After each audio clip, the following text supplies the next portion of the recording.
नमस्कार। Sanskrit online classes में आप सभी का स्वागत है। पिछली क्लास में हमने कारक प्रकरण के अंतर्गत षष्ठी विभक्ति के ऊपर हमने चर्चा की थी और सप्तमी विभक्ति को हमने शुरू किया था। तो सप्तमी विभक्ति के अंतर्गत हमने दो सूत्रों को जाना था। सबसे पहला जो सूत्र था हमारा वो था आधारोधिकरणे, आधारोधिकरणे,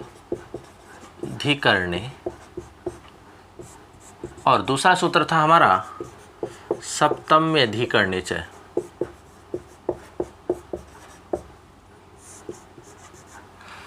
देखिए, पहला जो सूत्र था हमारा सप्तमी विभक्ति के अंतर्गत वह कहता है कि आधार में अधिकरण संज्ञा होती है, और दूसरा जो सूत्र कहता है कि जिसकी अधिकरण संज्ञा होती है उसमें हम सप्तमी विभक्ति का प्रयोग करते हैं। तो यहाँ एक शब्द आया है आधार। हम आधार को समझेंगे कि आधार क्या होता है, कितने प्रकार का होता है। तो देखिए, ये जो आधार होता है ये तीन प्रकार का होता है। तो सबसे पहला जो होता है वो होता है औपश्लेषिक आधार, औपश्लेषिक आधार। दूसरा जो आधार होगा वो होता है वैषयिक आधार, और तीसरा जो आधार होता है वो होता है अभिव्यापक आधार। आधार जो होता है वो तीन प्रकार का होता है, औपश्लेषिक आधार, वैषयिक आधार और अभिव्यापक आधार। अभी औपश्लेषिक आधार क्या होता है? देखिए, उपश्लेष, उपश्लेष सबसे बना है ये। उपश्लेष का अर्थ होता है संयोग आदि संबंध, लेकिन यहाँ पर जो संयोग होगा वह कैसा होगा? वह भौतिक संयोग होगा। इसका मतलब है कि जहाँ पर हमें भौतिक संबंध दिखाई देगा या भौतिक संयोग दिखाई देगा, उस स्थिति में जो आधार होगा वह आधार औपश्लेषिक आधार कहा जाएगा। दूसरी बात आती है वैषयिक की। वैषयिक से तात्पर्य है जहाँ पर हमें बौद्धिक आधार दिखाई देता है या बौद्धिक संबंध दिखाई देता है, संयोग दिखाई देता है, वहाँ पर जो आधार की स्थिति होगी वह वैषयिक आधार होगा। जहाँ बौद्धिक संबंध हो औपश्लेषिक आधार, जहाँ बौद्धिक संबंध हो वहाँ वैषयिक आधार होता है। और अभिव्यापक जो आधार होता है, अगर एक वस्तु अन्य सभी अवयवों में शामिल हो, वहाँ जो आधार होता है वहाँ पर अभिव्यापक, व्यापक का मतलब फैला हुआ, तो वहाँ अभिव्यापक आधार होता है कि एक वस्तु यदि समस्त अवयवों में शामिल होती है तो ऐसी स्थिति में जो आधार होगा वह अभिव्यापक आधार कहा जाएगा। तो आधार जो होता है वह तीन प्रकार का होता है, औपश्लेषिक आधार, वैषयिक आधार और अभिव्यापक आधार। और जहाँ आधार होता है वैसे वहाँ उस आधार की क्या होती है? अधिकरण संज्ञा होती है, और जिसकी अधिकरण संज्ञा होती है उसमें हम सप्तमी विभक्ति का प्रयोग करते हैं। तो देखिए, इन तीनों आधारों को हम उदाहरण से स्पष्ट करते हैं। तो सबसे पहले हम बात करते हैं औपश्लेषिक आधार की। औपश्लेषिक आधार का उदाहरण आता है कटे आस्ते। कटे का मतलब चटाई, चटाई पर बैठता है, चटाई पर बैठता है। अब देखिए, कोई चटाई है, उसके ऊपर कोई व्यक्ति विराजमान होता है, तो अब देखिए यहाँ पर जो स्थिति है वो बौद्धिक है, वो यहाँ पर भौतिक है। तो देखिए, हम भौतिक का हम उसको कहते हैं जिसको हम छू सकते हैं, देख सकते हैं। तो यहाँ कटाई, ये जो चटाई है, कट जो है, और इस पे विराजमान जो व्यक्ति है, उन दोनों का जो संबंध होता है वो कैसा है? यहाँ पर भौतिक संबंध दिखाई दे रहा है। इसलिए इस विराजमान व्यक्ति का आधार कौन है? तो वह आधार क्या है? इसका चटाई है, कट है। तो इसलिए आधारोधिकरणे सूत्र की सहायता से हम जो कट शब्द है उसके हम अधिकरण संज्ञा करेंगे, और सप्तम्यधिकरणे च इस सूत्र की सहायता से कट अधिकरण शब्द संज्ञक जो शब्द है कट, उसमें हम सप्तमी विभक्ति का प्रयोग करेंगे, और स्थिति क्या बन जाती है? कटे। तो अर्थात सब हमारा वाक्य है कटे आस्ते, चटाई पर बैठता है। तो यहाँ पर जो संबंध है वो कैसा है? औपश्लेषिक आधार के रूप में है। तो इसलिए हम क्या करते हैं? उसमें सप्तमी विभक्ति का प्रयोग करते हैं। यहाँ पर हमें कैसा संबंध दिखाई दे रहा है? भौतिक संबंध दिखाई दे रहा है, इसलिए यहाँ पर जो आधार कहा जाएगा वह औपश्लेषिक आधार कहा जाएगा। और यहाँ पर हम क्या करते हैं, आधार में अधिकरण संज्ञा करते हैं और अधिकरण संज्ञक की हमें सप्तमी विभक्ति का प्रयोग करते हैं। और यहाँ पर आधार क्या है, कट है, तो कट शब्द की हम आधारो अधिकरणे च सूत्र से अधिकरण संज्ञा करेंगे और सप्तम्य अधिकरणे च सूत्र की सहायता से अधिकरण संज्ञक जो शब्द है कट, उसमें हम सप्तमी विभक्ति का प्रयोग करेंगे तो क्या बनता है, कटे बनता है। तो इस प्रकार से कटे आस्ते चटाई पर बैठता है। इसी प्रकार से दूसरा उदाहरण आता है इसका, स्थाल्याम पचती, देगची में पकाता है, देगची में पकाता है, चावल आदि है। तो यहाँ देखिए जो चावल है तंडुल है और जो देगची है स्थाली, इन दोनों में कैसा संबंध दिखाई दे रहा है, भौतिक संबंध दिखाई दे रहा है, क्योंकि हम चावलों को भी देख सकते हैं और इस थाली को भी, देगची को भी हम देख सकते हैं। तो यहाँ चावल जो है वो देगची में स्थित है, तो वहाँ पर चावल और इस थाली में जो संबंध है वो कैसा है, भौतिक संबंध है। तो चावल कहाँ है, देगची में है, तो चावलों का आधार कौन बना, स्थाली बना। तो स्थाली की आधारोधिकरणे सूत्र की सहायता से हम क्या कर देंगे, अधिकरण संज्ञा करेंगे और सप्तम्यधिकरणे च सूत्र से क्या कर देंगे, उस अधिकरण संज्ञक स्थाली शब्द में हम सप्तमी विभक्ति का प्रयोग करके स्थाल्याम इस प्रकार से शब्द का प्रयोग करते हैं। तो इसलिए बना है स्थाल्याम पचती, देगची में पकाता है। तो यहाँ पर भी जो संबंध दिखाई दे रहा वो भौतिक संबंध है। तो यहाँ जो आधार है वो कैसा कहा जाएगा, औपश्लेषिक आधार कहा जाएगा। तो ये बात आ गई हमारे औपश्लेषिक आधार की, जिसमें हमें भौतिक संबंध दिखाई दे, जैसे कटे आस्ते या हम कहें स्थाल्याम पचती। अब हम बात करते हैं दूसरा जो आधार है वैषयिक आधार, कि जहाँ पर हमें बौद्धिक संबंध दिखाई दे, बौद्धिक संबंध। जैसे उदाहरण आता है वैषयिक आधार का, मोक्षे इच्छास्ति,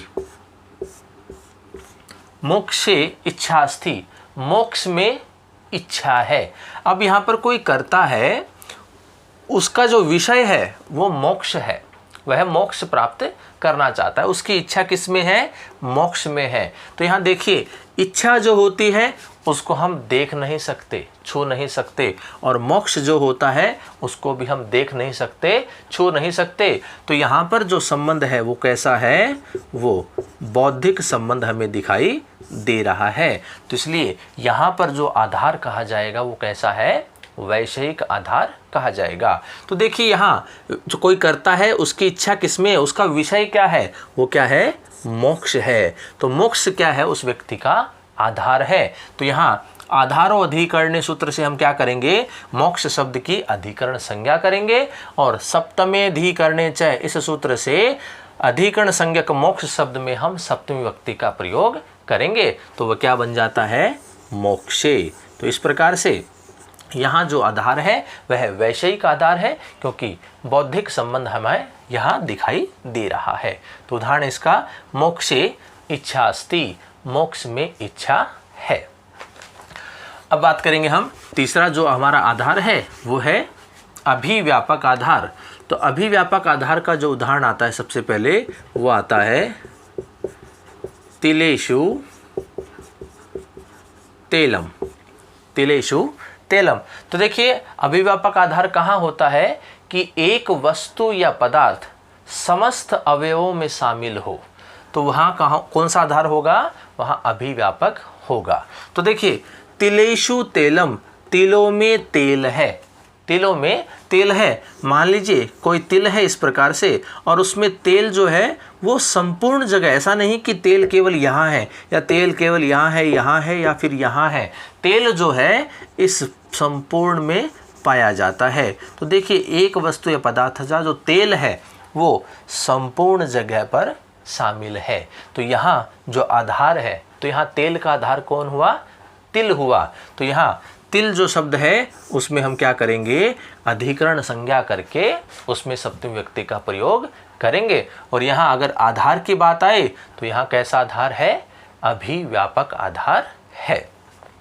तो देखिए यहाँ तेल का आधार कौन हुआ? तिल हुआ। तो यहाँ आधार और अधिकरण, इस सूत्र से हम तिल शब्द की क्या कर देंगे? अधिकरण संज्ञा करेंगे।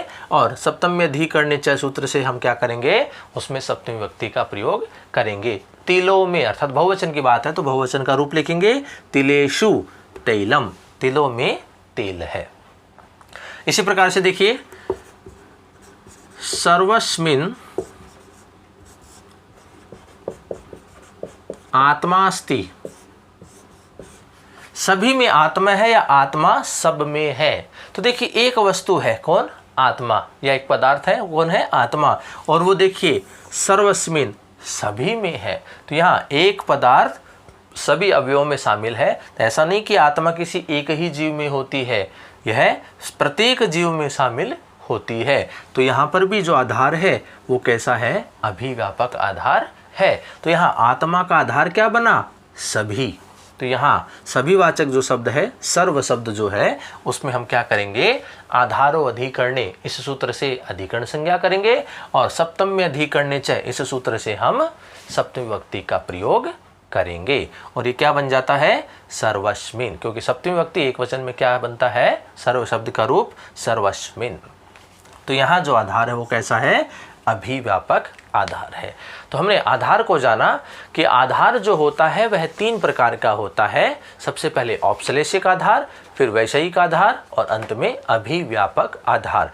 औपश्लेषिक आधार वहाँ होता है जहाँ हमें भौतिक संबंध दिखाई देता है, और वैषयिक आधार वहाँ होता है जहाँ हमें बौद्धिक संबंध दिखाई देता है, और अभिव्यापक आधार वहाँ होता है जहाँ एक पदार्थ या वस्तु समस्त अवयवों में शामिल होता है। तो यहाँ हमने उदाहरणों से इन तीनों प्रकार के जो आधार हैं उनको हमने जाना। तो ये थी बात हमारे आधार की। अब सप्तमी विभक्ति के अंतर्गत अगला जो सूत्र आता है वो आता है साध्व साधु प्रयोगे च।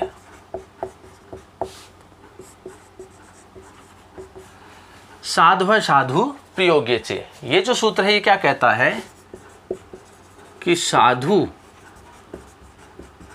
और असाधु इन शब्दों के योग में साधु या असाधु जिसके प्रति होता है, साधु का मतलब सज्जन या अच्छा, और असाधु का मतलब होता है बुरा। तो अच्छा या बुरा जिसके प्रति होता है उसमें हम क्या करते हैं? सप्तमी विभक्ति का प्रयोग करते हैं कि साधु या असाधु शब्दों के योग में सप्तमी विभक्ति का प्रयोग किया जाता है। तो देखिए उदाहरण से स्पष्ट करते हैं इसको। जैसे साधु कृष्ण है मातरी, कृष्ण जो है वो माता के प्रति कैसा है? साधु है, अर्थात अच्छा है। कृष्ण यहाँ करता है और साधु शब्द का प्रयोग भी हुआ है। तो यहाँ कृष्ण जो है, कर्ता जो है, वो किसके प्रति अच्छा है? वो माता के प्रति अच्छा है। तो मातावाचक जो शब्द है हमारा, उसमें हम साध्व साधु प्रयोगे च, इस सूत्र की सहायता से क्या करेंगे? सप्तमी विभक्ति का प्रयोग करेंगे। तो हमने क्या किया है यहाँ पे? मातरी। तो यहाँ सप्तमी विभक्ति का प्रयोग करके हमने मातरी शब्द का प्रयोग किया है कि साधु शब्द के योग में कर्ता जिसके प्रति साधु होता है उसमें हम सप्तमी विभक्ति का प्रयोग करते हैं। तो यहाँ कृष्ण जो है वो माता के प्रति साधु है, अर्थात अच्छा है। तो हम माता जो शब्द है हमारा, उसमें हम क्या करते हैं? सप्तमी विभक्ति का प्रयोग करते हैं। इसी प्रकार से दूसरा देखिए, असाधु मातुले। असाधु मातुले कि मामा के प्रति बुरा है, असाधु है। तो यहाँ कोई करता है, कृष्ण की ही बात कर ले कि कृष्ण जो है वो मामा के प्रति कैसा है? असाधु है, अर्थात बुरा है। तो यहाँ कर्ता कृष्ण जो है वो मामा के प्रति बुरा है। तो असाधु शब्द का प्रयोग भी हुआ है और कर्ता मामा के प्रति असाधु दिखाई दे रहा है। तो इसलिए मामा जो शब्द होता है हमारा, उसमें हम क्या करेंगे? साध्व साधु प्रयोगे च, इस सूत्र की सहायता से सप्तमी विभक्ति का प्रयोग करेंगे और वो शब्द क्या बन जाता है? मातुले। तो इस प्रकार से साधु और असाधु शब्दों के योग में कर्ता जिसके प्रति साधु या असाधु होता है, ऐसे वाचक शब्दों में हम सप्तमी विभक्ति का प्रयोग करते हैं। तो ये सूत्र था हमारा साधु साधु प्रयोगे च। अगला सूत्र देखिए सप्तमी विभक्ति के अंतर्गत यस्य च भावेन भावलक्षणम। यस्य च भावेन भावलक्षणम। देखिए ये सूत्र क्या कहता है कि जिसकी क्रिया से कोई अन्य क्रिया परिलक्षित होती है तो उसमें हम सप्तमी विभक्ति का प्रयोग करते हैं। जो क्रिया होती है वह कर्ता या फिर कर्म में होती है, तो जिस कर्ता या कर्म के द्वारा किसी क्रिया से दूसरी क्रिया परिलक्षित होती है या दिखाई देती है तो हम उसमें सप्तमी विभक्ति का प्रयोग करते हैं। जैसे उदाहरण से स्पष्ट करते हैं, गोषु दुह्यमानासु गतः। देखिए सूत्र कहता है कि जिसकी क्रिया से कोई दूसरी क्रिया परिलक्षित हो, मतलब एक क्रिया पहले से है, उस क्रिया से कोई दूसरी क्रिया हमें दिखाई देती है तो हम वहां पर सप्तमी विभक्ति का प्रयोग करते हैं। तो वाक्य है हमारे पास गोषु दुह्यमानासु गतः। जब गाय दूही जा रही थी तब गया। जब गाय दूही जा रही थी तब गया। तो यहाँ पर देखिए एक तो क्रिया हो रही है हमारी दूहना। दोहन का जो क्रिया है, जो काम है वह पहले से चल रहा है। उस दोहन क्रिया से ही गते अर्थात जाने की, अर्थात जो दूसरी क्रिया है वो हमें दिखाई दे रही है। तो जो कर्ता या कर्म होता है उसमें हम क्या करते हैं, सप्तमी विभक्ति का प्रयोग करते हैं, क्योंकि क्रिया जो होती है वो या तो कर्तृनिष्ठ होती है या कर्मनिष्ठ होती है। तो यहाँ गाय जब दूही जा रही थी, तो देखिए गायवाचक जो है वो कर्ता है यहाँ पे, तो उसमें हम क्या करेंगे, सप्तमी विभक्ति का प्रयोग करेंगे, क्योंकि एक क्रिया से दूसरी क्रिया यहाँ पर परिलक्षित हो रही है। तो जो कर्ता या कर्म होता है उसमें हम सप्तमी विभक्ति का प्रयोग करते हैं। तो ये सूत्र है हमारा यस्य च भावेन भाव लक्षणम, कि जहाँ एक क्रिया से, अप्रसिद्ध क्रिया से दूसरी क्रिया परिलक्षित होती है तो हम वहाँ सप्तमी विभक्ति का प्रयोग करते हैं। तो ये सूत्र था हमारा यस्य च भावेन भाव लक्षणम। अगला जो हमारा सूत्र आता है वो आता है षष्ठी चानादरे।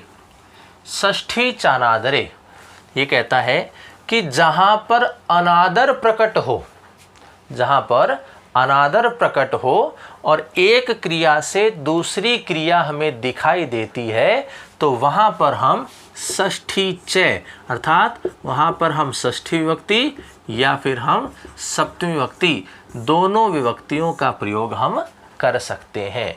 जहाँ पर अनादर प्रकट हो और एक क्रिया से दूसरी क्रिया भी हमें दिखाई देती है तो वहाँ हम षष्ठी या सप्तमी विभक्ति का प्रयोग करते हैं। देखिए उदाहरण से स्पष्ट करते हैं, रुदती रुदतः वा प्राव्राजित। रुदती रुदतः वा प्राव्राजित, कि रोते हुए बालक की उपेक्षा करके संन्यास ग्रहण कर लिया। रोते हुए बालक की उपेक्षा करके संन्यास ग्रहण कर लिया।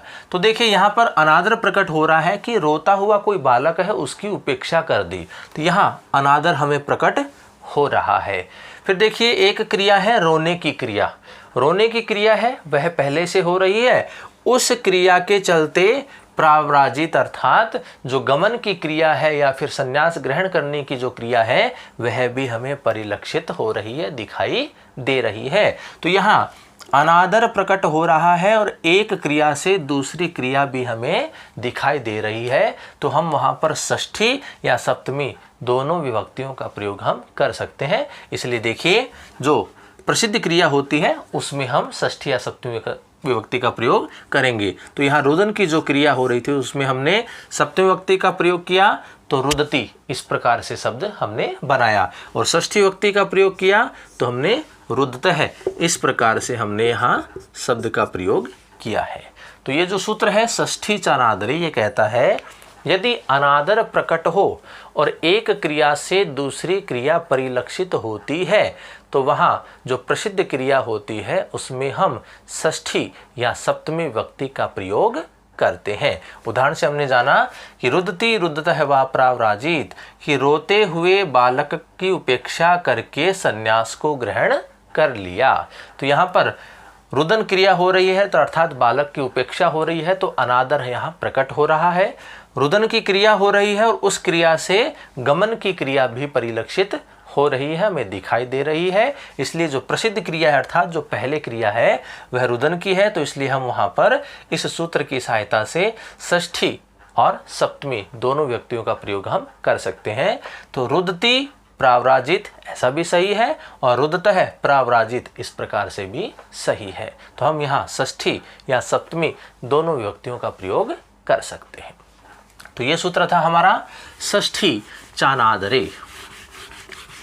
अगला जो हमारा सूत्र आता है वो आता है यतश्च निर्धारणम। यतश्च निर्धारणम, निर्धारण करना अर्थात चुनाव करना, समुदाय से अलग करना।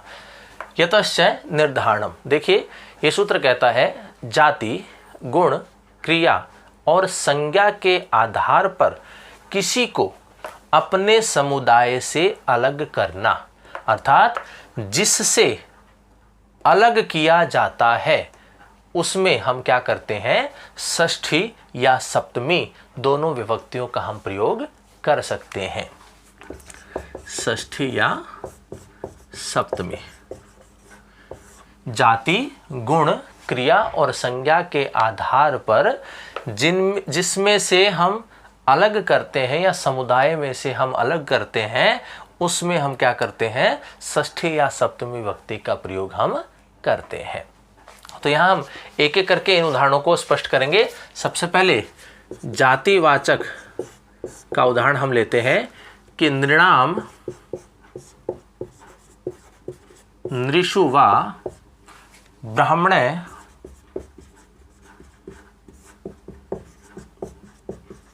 श्रेष्ठ है। नृणाम नृषु वा ब्राह्मणे श्रेष्ठ है, कि मनुष्यों में जो ब्राह्मण है वह कैसा है, श्रेष्ठ है।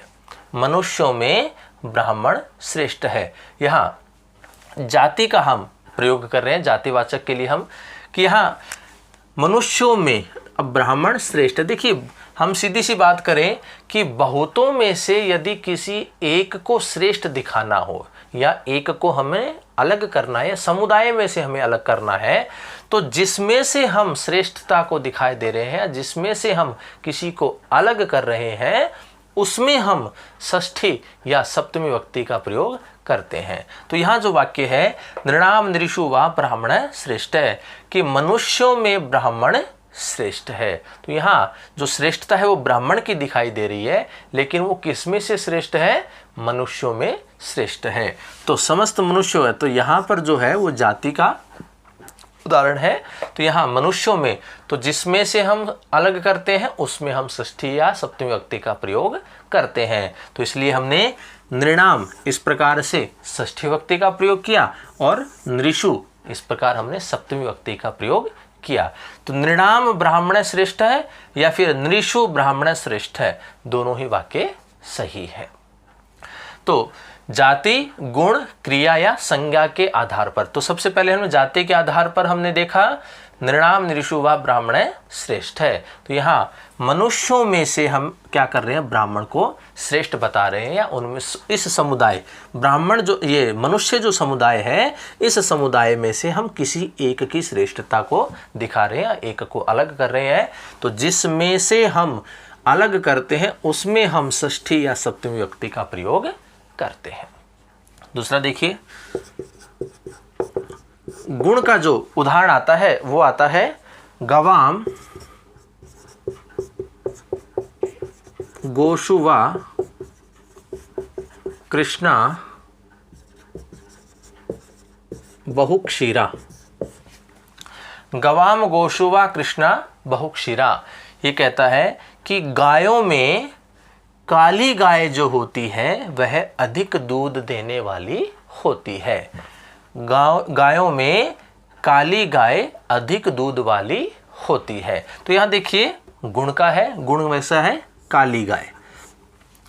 तो यहाँ कहते हैं गायों में काली गाय जो होती है, तो देखिए समुदाय कौन सा है, गायों का समुदाय है। उनमें से हमने काली गाय को अलग किया है, उसको श्रेष्ठ हमने बताया है। तो समुदाय कौन हुआ हमारा, गाय हुआ। तो उसमें हम षष्ठी और सप्तमी दोनों का प्रयोग हम कर सकते हैं। तो देखिए षष्ठी का प्रयोग करेंगे तो गवाम शब्द होगा और सप्तमी का प्रयोग करेंगे तो हम गोशु शब्द इस प्रकार से होगा। तो ये गुण के आधार पर हो गया, गवाम गोशु वा कृष्णा बहुक्षीरा। अब बात आती है क्रिया। क्रिया के आधार पर देखिए गच्छताम, गच्छत्सु वा धावन शीघ्रः। गच्छताम, गच्छत्सु वा धावन शीघ्रः, कि जाने वालों में दौड़ने वाला शीघ्र जाता है, जल्दी जाता है। जाने वालों में दौड़ने वाला शीघ्र जाता है। तो यहाँ समुदाय क्या है, जाने वालों में। उनमें जो दौड़ने वाला है, यहाँ कैसा है, क्रिया है, धावन, क्रिया का प्रयोग हुआ, क्रिया का आधार है यहाँ पे कि जाने वालों में जो दौड़ने वाला है वह शीघ्र जाता है। तो समुदाय कौन सा हो गया, जाने वाला। तो इसमें हम क्या करेंगे, षष्ठी या सप्तमी विभक्ति का प्रयोग करेंगे। तो षष्ठी का प्रयोग करते हैं तो गच्छताम और सप्तमी का प्रयोग करते हैं तो गच्छत्सु। इस प्रकार से हम शब्द का प्रयोग करते हैं। तो ये जो उदाहरण हुआ ये हमारा क्रिया के आधार पर हो गया। अब बात आती है संज्ञा के आधार पर। छात्राणाम छात्रेषु वा प्रवीणः पटु। छात्राणाम छात्रेषु वा प्रवीणः पटु, कि छात्रों में प्रवीण जो है वो कैसा है, चतुर है, तेज है, पटु है।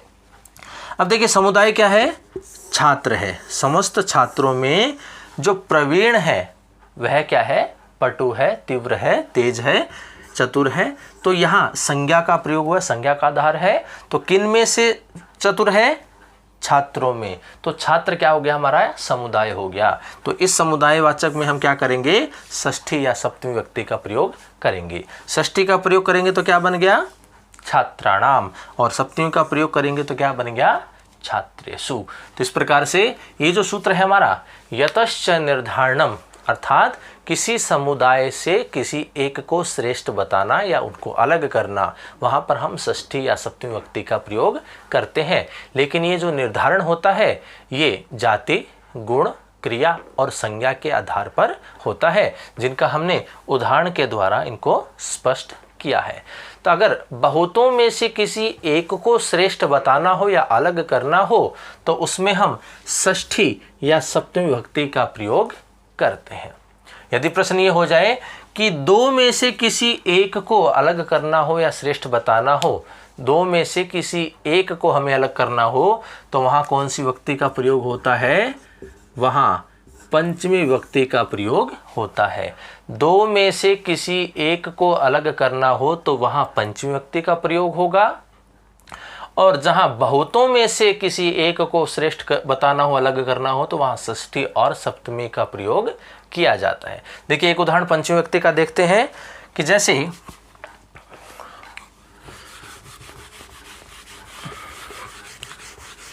दो में से किसी एक को, तो देखिए यहाँ उदाहरण आता है, मथुरा पाटलिपुत्रकेभ्य आढ़ेतरा। मथुरा वाले पाटलिपुत्र वालों से श्रेष्ठ है, आढ़ेतर है, संपन्न है। मथुरावासी पाटलिपुत्र निवासियों से क्या है, संपन्न है। तो यहाँ जो अंतर होता है, तो जिसमें कमी होती है, जो कम दिखाई देता है, जिससे जिससे वाली बात आती है या जिससे अलग की स्थिति होती है वहाँ पंचमी विभक्ति का हम प्रयोग करते हैं। तो देखिए, मथुरावासी पाटलिपुत्र वालों से अधिक संपन्न है, तो यहाँ कमी कौन किस में दिखाई दे रही है? पाटलिपुत्र वालों में। तो यहाँ जिससे हम अलग करते हैं उसमें हम पंचमी विभक्ति का प्रयोग करते हैं। तो यहाँ से किसके साथ आया है? पाटलिपुत्र वालों से। तो इसलिए हमने यहाँ पंचमी विभक्ति का प्रयोग किया है, क्योंकि दो का ही बात है, मथुरा वाले और पाटलिपुत्र वाले। तो दो में से अगर हम किसी एक को अलग करते हैं तो जिससे अलग करते हैं उसमें हम पंचमी विभक्ति का प्रयोग करते हैं। जैसे मथुरा पाटलिपुत्र के आढ्य तरह। तो इस प्रकार से ये सूत्र था हमारा यतश्च निर्धारण।